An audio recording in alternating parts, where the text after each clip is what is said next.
Olá, meus conspícuos e conspícuas, tudo bem com vocês, meus caros? Enganei vocês, hein? Estamos aqui para o quarto encontro e, como vocês podem perceber, eu estou com a mesma gravata e a mesma camisa. Na verdade, eu estou aproveitando o embalo, a chuvinha deliciosa. Até mudei o cenário aqui, ó, para vocês ficarem olhando ali também para as plantas, ao invés de se cansarem olhando só para essa cara feia. Não deixem de se inscrever no canal, ativar as notificações, né? Tô virando blogueiro, tá vendo?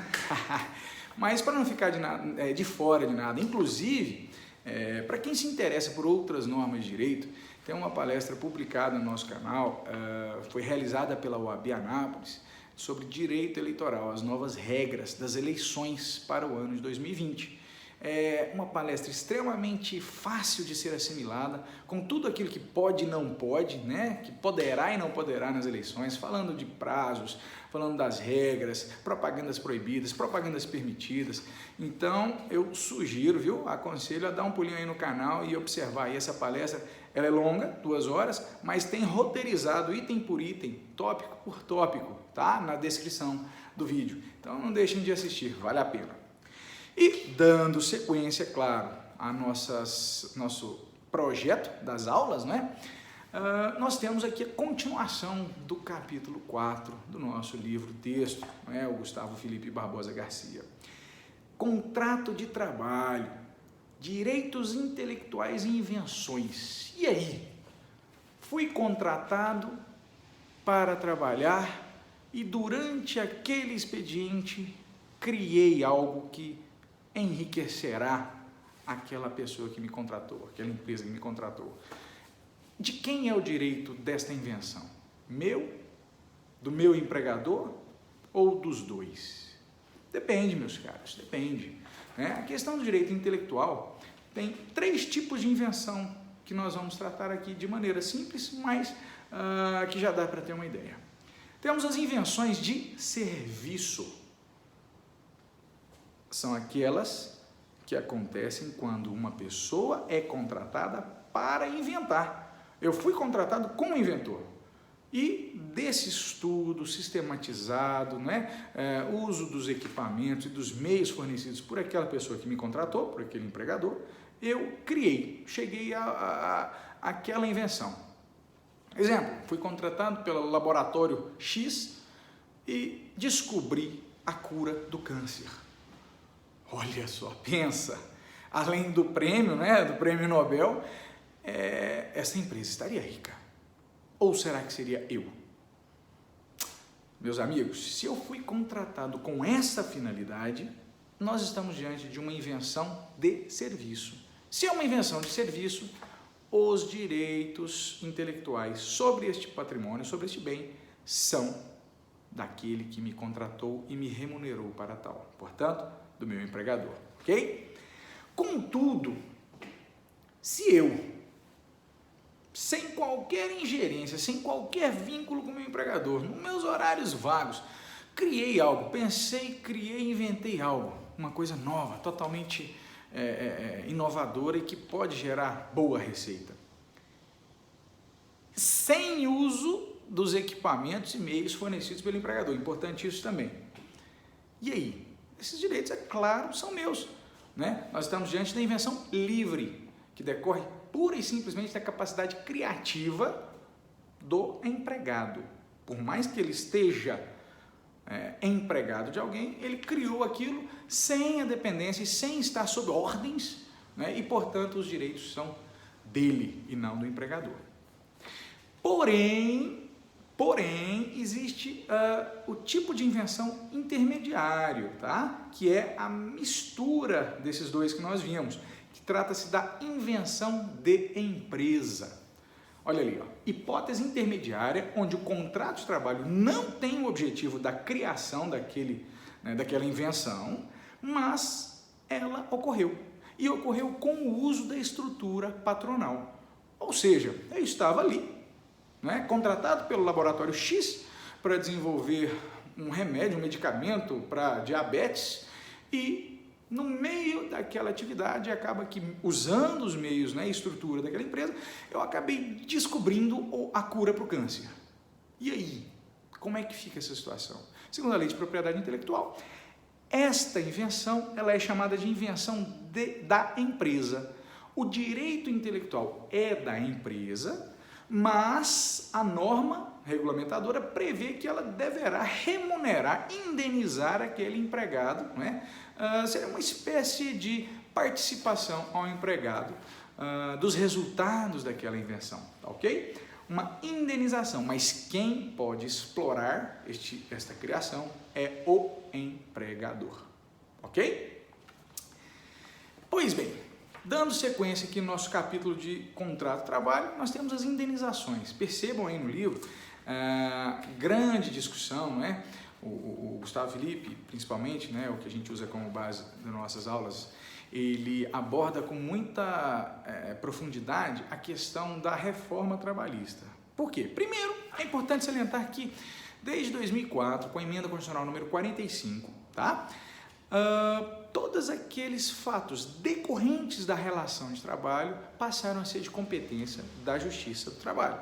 Portanto, inclusive as indenizações, indenização por acidente de trabalho, indenização por dano moral trabalhista, todos aqueles que decorrerem da relação de trabalho, mesmo que pareçam ter natureza civil, eles serão discutidos pela Justiça do Trabalho, tá bom? Dano moral, dano material, dano extrapatrimonial também sinônimo do moral, dano estético, decorrente, por exemplo, de um acidente de trabalho, todos eles são danos passíveis de análise, julgamento e execução na própria Justiça do Trabalho, ok? Lembro, meus caros, que o fato de eu pedir dano moral decorrente de um acidente de trabalho não me impede de pedir o dano material, bem como o dano estético. Ah, Jorge, mas não é tudo dano? O fato não foi o mesmo? Como é que fica essa história? Gente, uma coisa é o que eu vou sofrer psicologicamente em razão daquele acidente. Sofri um acidente, estou há 4 meses internado, passei 3 meses na UTI, meu psicológico já era. Isto é o dano moral, é aquele intangível, impalpável, abstrato. Já o dano patrimonial é tudo aquilo que me foi diminuído na capacidade que eu terei de ganhar futuramente. Por exemplo, eu nunca mais vou conseguir, eu perdi uma perna, eu nunca mais vou conseguir desenvolver minha atividade como desenvolvido antes. Eu tenho o direito de receber uma indenização mensal, né, equivalente mensalmente àquilo que eu perdi, né, de acordo, e aí nós usamos nas ações judiciais a tabela da SUSEP, né, para fazer essa mensuração de quantos por cento, se perdeu 10%, se perdeu 20%, 50%, 60%, 70%, enfim, qual o percentual de capacidade. E o cálculo é feito com base na remuneração, né, na última remuneração do empregado à época do acidente, ok? Mas e aí, Jorge? Pedir dano moral, pedir dano material, acabou. Bom, vai depender. Se houve ofensa estética, ou seja, se a minha figura após esse acidente causa repulsa ou pelo menos um susto, digamos assim, daquele interlocutor, há também um dano estético, tá? E esse dano, ele é independente do dano moral e do dano material, ou seja, podem ser acumulados conforme simulado pelos tribunais superiores, tá bom? Gente, a Lei 13.467, né, a reforma trabalhista, em novembro de 2017, ela criou os artigos 223-A até 223-G, se não me equivoco. E neste capítulo está toda a questão da regulamentação, do cálculo, não é, da indenização por dano moral. Bom, existem N correntes e discussões a respeito dela. Por isso, inclusive, que o capítulo aí dos livros trata com bastante cautela isso. Por quê? Porque na CLT, primeiro desses capítulos, né, o 223A, ele fala que serão esses artigos usados exclusivamente para definir o dano moral. Né? Como que para afastar a aplicação, por exemplo, do 186 e do 927 do Código Civil, ou mesmo a invocação da Constituição Federal, que prevê também os direitos à personalidade. Fato é que, ao tabelar a indenização de acordo com a remuneração do empregado, grande parte da doutrina questionou a constitucionalidade desse artigo. Por quê? Ora, meus caros, quer dizer que a moral, o psicológico, o abalo daquele que recebe um salário mínimo vale menos do que daquele que recebe 20 mil reais por mês? Muitos doutrinadores têm dito que isso fere o princípio da isonomia previsto na Constituição Federal. Bom, o fato é que está em vigência desde 2017, de 11 de novembro de 2017, e caberá a vocês, advogados que eventualmente estejam nos assistindo, bem como aos acadêmicos que futuramente estarão aí na justiça, questionar, levar a discussão até os tribunais superiores para ver a constitucionalidade ou não desses dispositivos, tá ok? O fato é que eles estão em vigor, não foram declarados inconstitucionais pelo Supremo Tribunal Federal. Pois bem, seguindo aqui, trabalho análogo à condição de escravo e trabalho decente. Bom, gente, antigamente, trabalho escravo era aquele executado pelos bárbaros, não é? Que eram derrotados nas batalhas e iam como objetos, né? Eles não eram nada mais do que reses para trabalhar para aqueles vencedores. Hoje, o trabalho escravo, o análogo à condição de escravo mudou um pouco, né? Hoje não se tem mais a senzala, a chibata, o tronco, mas se tem, por exemplo, a busca de trabalhadores de baixa renda longe do local da prestação de serviço, a colocação desses trabalhadores em um local totalmente isolado, a cobrança por esta viagem, vamos supor que a viagem custou R$200, ou vamos pôr mais, R$500 para aquele que o buscou, ele cobra 5 mil. E esses 5 mil, como é que ele vai cobrar? Ele vai abater na remuneração dele. E aí, lá no meio daquele vão, onde eles vão para, por exemplo, cortar madeira, coloca-se um mercadinho do empregador, cobra-se R$100 um saco de arroz, cobra-se R$90 um saco de feijão, 200 um quilo de carne, e aquela dívida só aumenta. Isso é ilegal. Isso é um trabalho análogo à condição de escravo, portanto, proibido. E aí, meus caros, eu alerto, não só segundo a legislação trabalhista, mas também tipificado na lei penal, podendo gerar até detenção deste que assim exige do trabalhador. Lembrando que trabalho em jornadas exaustivas, e aí eu não digo 2 horas extras por dia, eu digo uma jornada efetivamente exaustiva, por exemplo, 16 horas de trabalho por dia.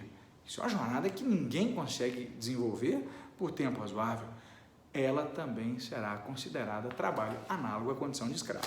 E aí, aquele que exige esse tipo de trabalho, e também outro exemplo, aquele que não observa as normas de medicina e segurança do trabalho em condição degradante, por exemplo, também sofrerá sanções legais. E aí são sanções administrativas, né, aplicadas pelo hoje Ministério da Economia, que substitui o Ministério do Trabalho, sanções que podem vir a ser condenadas, impostas pela Justiça, como, por exemplo, dano moral coletivo, em uma ação ajuizada pelo Ministério Público do Trabalho, e também ações ajuizadas pelos próprios trabalhadores, pedindo indenização moral e verbas trabalhistas, tá ok?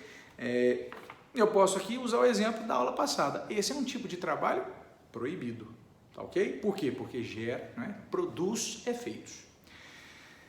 Próximo ponto, diferenças entre contrato de trabalho e outras modalidades contratuais. Bom, gente, nós temos várias modalidades de contrato, fato, nós já vimos isso. Mas eu vou exemplificar aqui de uma maneira bem singela por que cada um deles se difere do direito do trabalho. Exemplo, compra e venda, já falei isso na aula passada, é um contrato instantâneo, entregou o produto, acabou, fez o pagamento, pronto, acabou aquele contrato. E o nosso é de trato sucessivo.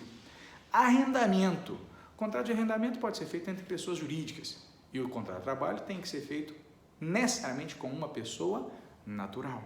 Além disso, não existe subordinação. Prestação de serviços também não existe subordinação.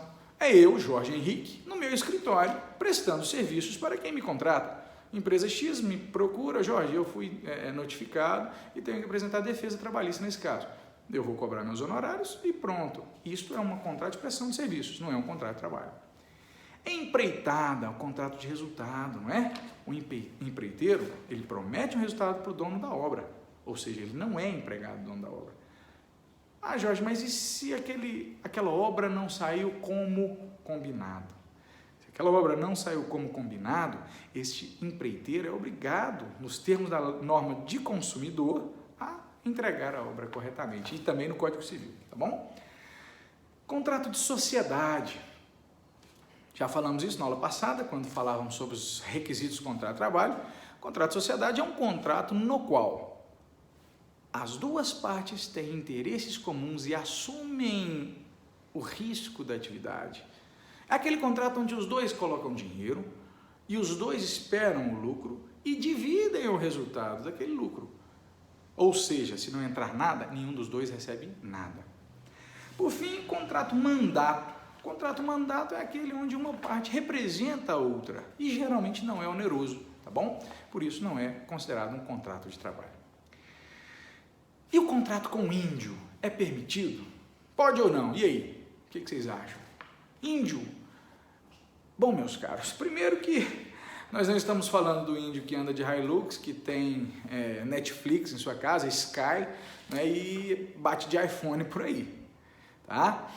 A Lei 6.001 de 1973, ela fala no seu artigo 8º o seguinte: serão nulos os contratos de trabalho firmados com índios não integrados, quando não assistidos pela FUNAI. Ou seja, se o índio não for integrado à sociedade e fizer um contrato de trabalho sem assistência da FUNAI, esse contrato é nulo.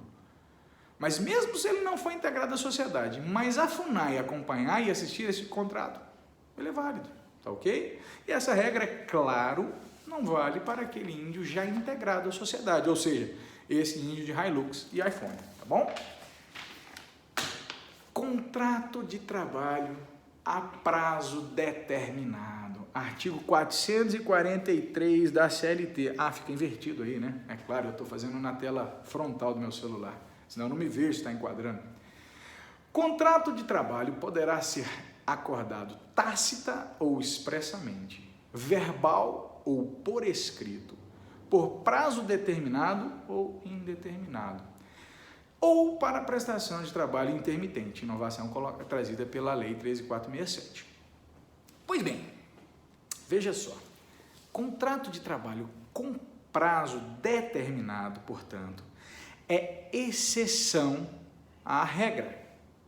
Sim, se eu faço um contrato verbalmente, aquele contrato já será considerado presumidamente com prazo indeterminado. Por quê?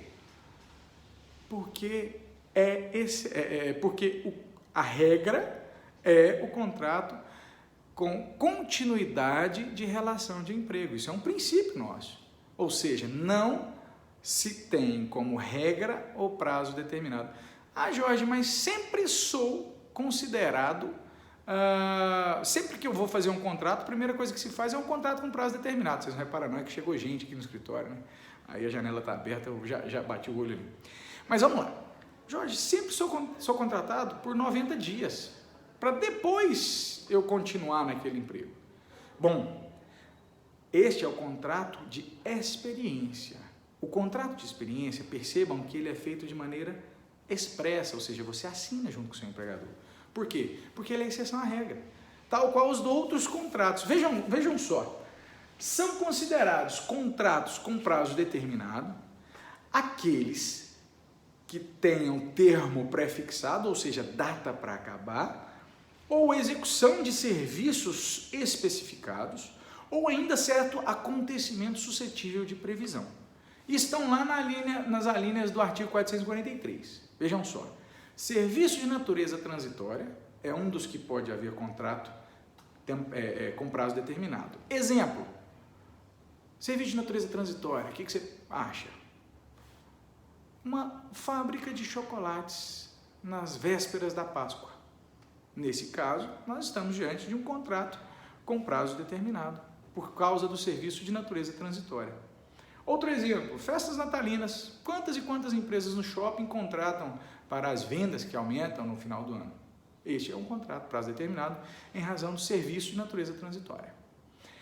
Segundo, possibilidade, contratos onde haja atividade empresarial de caráter transitório. Aqui não é só o serviço que é de natureza transitória, mas a própria atividade empresarial.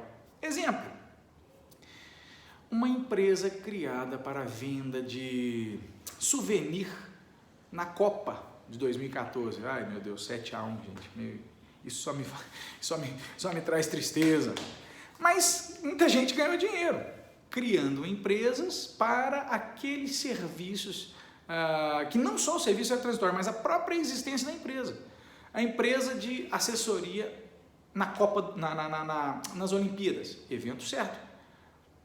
Atividade empresarial transitória. Logo após as Olimpíadas, acabou aquela empresa. Nesse caso, era possível a contratação por prazo determinado. E a terceira possibilidade é justamente o contrato de experiência. Bom, primeiro é importante distinguir o contrato de experiência dos outros dois que nós falamos atrás. Aquele de atividade transitória, ou serviço de natureza transitória, e empresa de atividade transitória, eles poderão durar até 2 anos. Isso mesmo, 24 meses. Já o contrato de experiência, ele tem duração máxima de 90 dias. Lembrando que tanto em quaisquer deles poderá haver a sua prorrogação por uma vez, desde que dentro deste prazo máximo. Eu posso contratar para a empresa de venda de souvenir da Copa por 1 ano e prorrogar por mais 1, e não por 2, prorrogável por mais 1. E da mesma forma, no caso do contrato de experiência, que tem a duração máxima de 90 dias, eu posso contratar por 30 dias, prorrogáveis por mais 60, perfeitamente, mas nunca ultrapassando este lapso. Lembrando que se ultrapassar 1 dia, aquele contrato será automaticamente considerado transformado em contrato com prazo indeterminado. Aí você fala assim, mas Jorge, para que eu vou diferenciar então? Você vai diferenciar por quê? Porque no contrato com prazo determinado não existe aviso prévio, já que desde a sua assinatura já se sabia a data que haveria a rescisão do contrato, o término do contrato. Outra coisa, não haverá pagamento da multa rescisória, aqueles 40% sobre o fundo de garantia, também porque não foi culpa de ninguém que aquele contrato acabou. Acabou porque chegou no prazo. Mas se passado 1 dia do término daquele contrato, ele se converte em prazo indeterminado e todas essas indenizações serão devidas. Ok? Outra característica, se ele for prorrogado mais de uma vez, mesmo que dentro do prazo máximo de duração, o artigo 451 prevê que ele se tornará contrato de prazo indeterminado. A suspensão do contrato não prorroga o seu término, ok? Se acontecer algum dos elementos de suspensão do contrato de trabalho, como por exemplo um auxílio-doença, se ele terminou, o dia que ele voltar estará extinto, não contará mais dias após. Fui claro? Beleza? Então, tranquilo. Vamos lá para a modalidade nova de contrato de trabalho. E aí, me perdoem se errar, mas é porque há uma grande discussão. São 2, na verdade 3. Contrato de trabalho com prazo determinado, o contrato intermitente. Bom, meus caros, o contrato intermitente, não dá para a gente entrar muito nesse ponto assim. É um contrato onde há uma flexibilidade, uma liberdade do empregador em determinar horários e dias de trabalho, e o empregado não precisará ficar vinculado exclusivamente àquele empregador. Entenderam? Ou seja, um exemplo, o garçom ou segurança de uma boate, por exemplo, eu posso hoje estar naquela casa, amanhã estar em outra e receberei especificamente pelo tempo trabalhado. Tá? Esse contrato é extremamente questionado pela doutrina, pelos estudiosos de direito do trabalho, porque ele malfere normas que entendem-se, não é? Basilares do direito do trabalho, que é o princípio da proteção. O trabalhador tem que ter a expectativa de quanto vai ganhar ao final do mês. ele tem custos fixos, ele tem gastos. E o contrato intermitente, essa semana pode ser chamado para trabalhar e na outra pode não ser chamado, ele ficará ao léu, ou seja, muitos doutrinadores, inclusive o nosso, entende que o trabalhador não pode assumir os riscos da atividade, como nós já vimos aqui no artigo 3º da CLT. E isso seria uma forma de transferir os riscos da atividade. Vamos esperar ver o que o nosso Tribunal Superior do Trabalho falará sobre o tema. Antes de falar sobre o trabalho temporário, vou falar também, já que eu falei de trabalho novo, contrato verde e amarelo, famoso, tá aí todo dia, tá na mídia, muita gente falando e tal.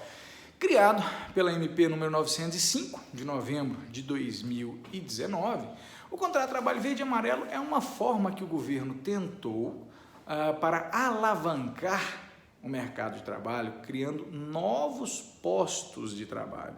Ou seja, a partir da vigência da MP, da medida provisória 905, aquele empregador que criasse novos postos poderia contratar um percentual do número de empregados que tinha anteriormente com a chancela, digamos assim, do contrato verde e amarelo. Mas isso não é para qualquer um. Ele não poderia contratar qualquer pessoa. Ele só poderá contratar, sob as regras do contrato verde e amarelo, aquele que for primeiro emprego. Isso mesmo, parágrafo 1º deixa claro que é um contrato destinado à criação de novos postos de trabalho para pessoas de 18 a 29 anos, com finalidade de registro do primeiro emprego. E aí vai uma dica, não se computando nesses casos a AAEI, levado a E, I, O, U, AAEI, não será contado como primeiro emprego para fins de contratação do contrato verde e amarelo, o contrato de aprendizagem, de trabalhador avulso, de experiência ou de intermitência. Aprendizagem, avulso, experiência ou intermitência. Se eu fui contratado, contrato de experiência, eu posso ser contratado como verde e amarelo? Posso. Se eu trabalhei num contrato intermitente e o empregador quer me efetivar, eu posso ser contratado verde e amarelo? Posso. Então, parágrafo 1º do artigo 1º fala: contrato de aprendizagem, contrato do trabalhador avulso, contrato de experiência e o contrato de intermitência não contam para os fins da contratação como contrato de trabalho verde e amarelo, tá bom? Características básicas. O contrato verde e amarelo, ó o carro de propaganda passando ali, ó. O bom de estúdio assim é isso, ó, tem de tudo. E olha que é um carro de internet, e é ruim pra caramba essa internet deles, viu? Não vou falar nada, se vocês estiverem com essa internet deles aí, vocês não vão conseguir assistir o vídeo. Contrato verde e amarelo, ele é exclusivo para novos postos de trabalho, tá? Não pode, portanto, o empregador dispensar empregados para contratar na modalidade verde e amarela. Ele está limitado a 20% do total de empregados daquela empresa. Se eu tenho 100 empregados, o limite é 20, né? Eu não posso contratar 50 no contrato verde e amarelo e 50 no contrato de trabalho normal. Por quê? Aí vem um detalhe. Aquele empregador que fizer o contrato na base das regras do contrato verde e amarelo, ele está isento de pagar contribuição social para o INSS. E ainda está isento também de pagar aquela contribuição para o Sistema S, SEST, SENAT, SENAI, o de cooperativas, o Rural, Senar, enfim, todo o Sistema S, ele estará isento de pagar aquela contribuição. Por isso é interessante para ele. Além disso, ele depositará todo mês para esse empregado 2% de FGTS. Para o empregado comum é quanto? 8%. Então, se eu contrato alguém no contrato verde e amarelo, eu pagarei 2% a título de fundo de garantia. Eu não pagarei contribuição social. Eu não pagarei as empresas do Sistema S. Viram como é vantajoso para o empregador? Por essa razão é que ele tem essa limitação de até 20% dos empregados como verde e amarelo. E só valerá para os novos postos de emprego. Ele não pode dispensar uns para contratar com base nesta norma. Outras características. Contrato verde e amarelo só poderá ser vigente para empregados que recebam até 1,5 salário, tá bom? é para baixa renda mesmo. Prazo máximo de duração, claro que essa vida boa aí não pode durar muito tempo, o empregador só poderá manter aquele contrato por até 24 meses, ou seja, 2 anos. As férias, o 13º e a multa rescisória. Criou-se um mecanismo para não pesar tanto para o empregador a rescisão contratual. No caso do contrato de trabalho verde e amarelo, ele poderá pagar fracionadamente, ou seja, mês a mês, junto com o salário, ele paga as férias. Divide aquele valor tanto por 12, divide o 13º por 12 e paga fracionadamente. Bem como a multa rescisória, não é aqueles 40% do fundo de garantia. Isso lembra bem, gente, a Lei Complementar número 150, tá? Que é a Lei do Doméstico, 150 de 2015, se não me engano, que é a Lei do Doméstico, tá bom? No caso doméstico também é possível esse pagamento parcelado das férias 13º não, mas da multa rescisória, ok? Bom, eu tinha pulado para falar do verde e amarelo, que é uma coisa bem recente, interessante, mas não vamos deixar vocês na chapada. Vamos voltar aqui para falar sobre esse danado contrato de trabalho temporário, Lei 6.019 de 1974. Meus queridos, primeira coisa, não confundam contrato de trabalho temporário com contrato de prazo determinado. O que é trabalho temporário? É aquele onde o trabalhador é empregado de uma empresa de trabalho temporário que o colocará em um posto de trabalho para um terceiro. Lembrou aí da terceirização? É um contrato de terceirização. Mas a empresa deve estar registrada e deve ter como atividade básica, né, atividade principal, atividade de trabalho temporário. São aquelas empresas que fornecem mão de obra qualificada para outras empresas. Exemplo, você está aí com sua secretária no seu consultório médico e ela engravida. Ela vai precisar sair, né, para gozar a licença. Pois bem, eu não quero treinar alguém para aprender agendamentos e procedimentos básicos ali. Eu posso entrar em contato com uma empresa de trabalho temporário e falar, olha, eu quero uma secretária ou um secretário, não é? Lembrando que não pode haver distinção de gênero, que execute essas atividades. Eu estou contratando aquele empregado? Não, eu estou contratando a empresa de trabalho temporário que me fornecerá o trabalhador temporário. Por isso, o contrato dele é chamado contrato de trabalho temporário. Ele pode ficar quanto tempo no meu consultório?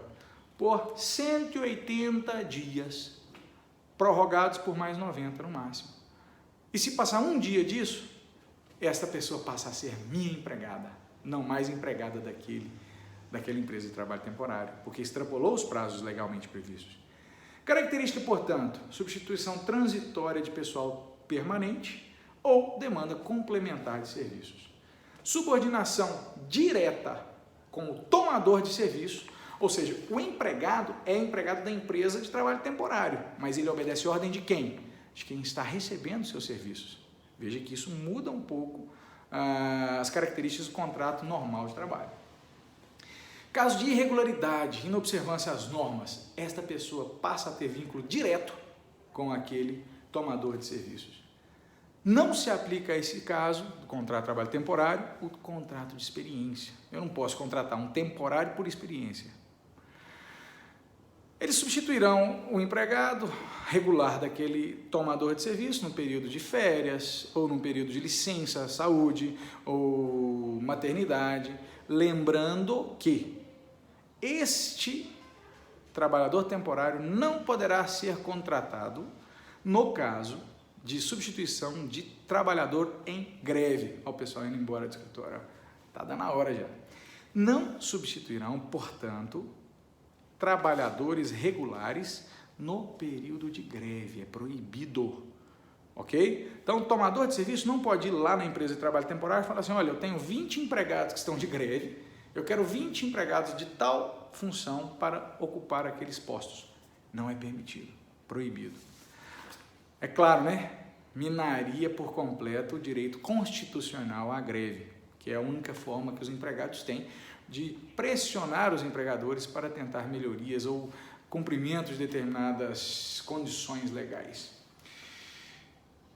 A responsabilidade, a tomadora de serviço, ou seja, aquele que contratou a empresa de trabalho temporário, ela fica subsidiariamente responsável por este contrato.